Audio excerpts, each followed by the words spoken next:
குலமகள் வாழும் இனிய குடும்பம் கோவிலுக்கிணையாகும்.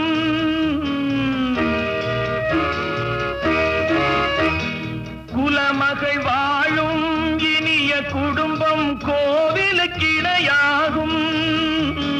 குறை தெரியாமல் உறவு கொண்டாலே வாழ்வும் சுவையாகும். படித்த மாந்தர் நிறைந்த நாட்டில் பார்க்கும் யாவும் பொது உடைமை. நல்ல மனமும் பிள்ளை குணமும் நமது வீட்டின் தனி உடைமை.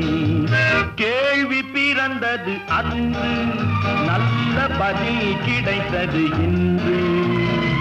ஆசை பிறந்தது அன்று, யாவும் நடந்தது இன்று.